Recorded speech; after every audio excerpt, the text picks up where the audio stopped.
I'm a globalist. I understand that there are a lot of negative connotations around that word, the largest of which is assuming that globalists are unpatriotic, as if by being a globalist, we're placing the well being of other nations ahead of our own. If the concept of a patriotic globalist sounds like an oxymoron to you, it's not because we globalists are lying, it's because we have different conceptions of power. Power from within, everyone understands. The size of your military, the size of your economy, etc. Nationalists on both sides of the aisle understand this power well.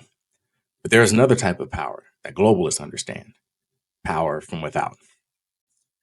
To illustrate the different types of power, I'm going to recount the gist of a conversation between old King Alvaron and the young genius Quoth from the novel The Wise Man's Fear. There are two types of power, inherent and granted, said the king. Inherent power you possess as part of yourself.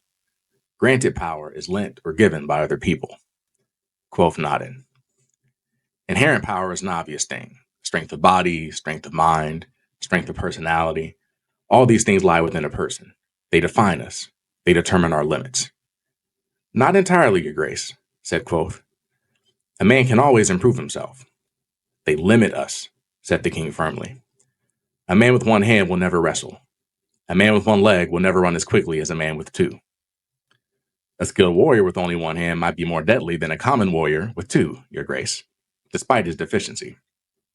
True, the king admitted. We can improve ourselves, exercise our bodies, educate our minds, groom ourselves carefully, for even appearance is a type of power. But there are always limits. While a one-handed man may become a passable warrior, he could not play a lute. You make a good point, Your Grace. Our power has limits we can extend, but not indefinitely. The king held up a finger. But that is only the first type of power. We are only limited if we rely on the power we ourselves possess. There is still the type of power that is given. Do you understand what I mean by granted power? Quoth thought for a moment.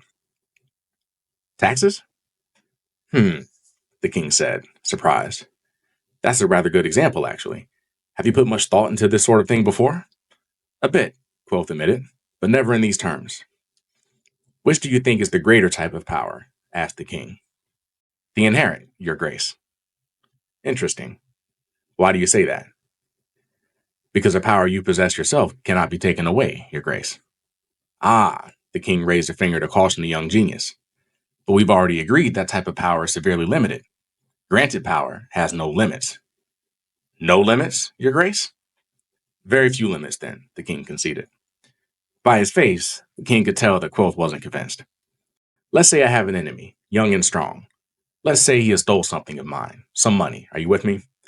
Quoth nodded. No manner of training will make me the match of a quarrelsome 20-year-old. So what do? I get one of my young, strong friends to go and box his ears. With that strength, I can accomplish a feat which would have otherwise been impossible. Your enemy could box your friend's ears instead, said Quoth. Let's say I got 3 friends together, the king amended. Suddenly, I've been granted the strength of 3 men. My enemy, even if he were very strong, could never be as strong as that. The king continued. You're missing the point anyway. The lending of strength is just a small example. Some types of power can only be given. Do you see that noble over there?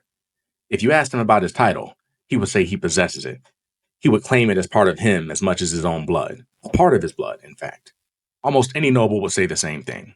They would argue that their lineage imbued them with the right to rule. But they're wrong. It's not inherent power. It is granted. I could take away his lands and leave him a pauper on the street.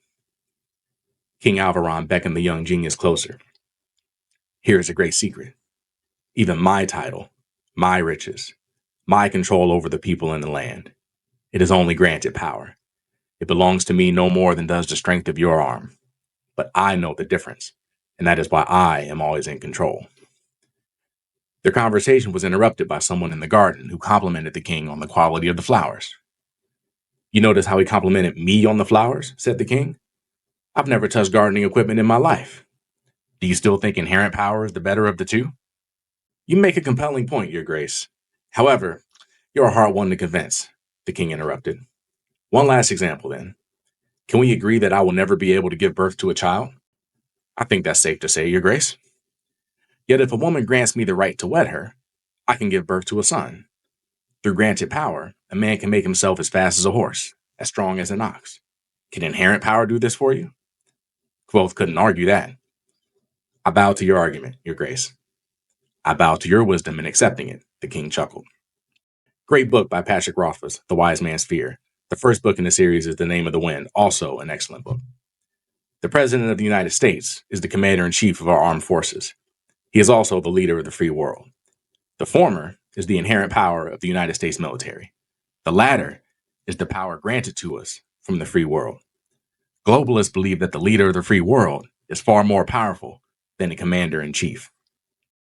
When something significant happens on the world stage, the free world looks to us and asks, what are we going to do? We're not kings. Every nation is autonomous, but we're the leader, and there's great power in that. We're not asking some other nation, what are we going to do? They're asking us, what are we going to do? And who is the free world? Everyone who wants to act civilized is welcome. For now, and this isn't an exhaustive list, but we're talking the United States, the EU, some Eastern European and Scandinavian countries, Canada, Australia, Japan, Israel, etc.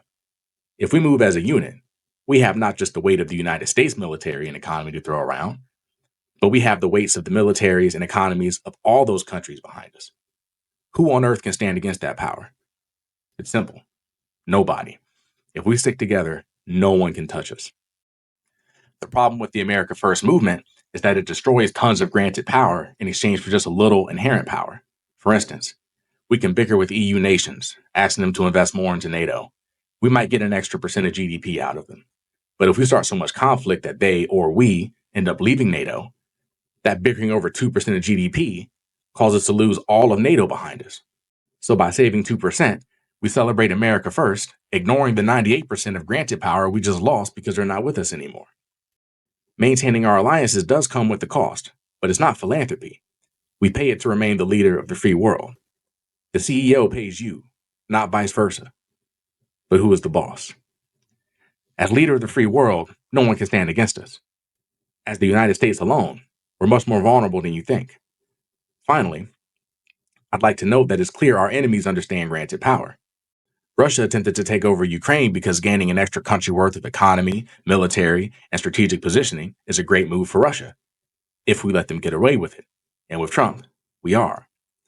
BRICS stands for Brazil, Russia, India, China, South Africa, and a bunch of other smaller countries. Through BRICS, they are grouping up together to rival the economic influence of the West. We're still more powerful than they are. But if we continue with America first and break with our allies, if we throw away our granted power, we won't be.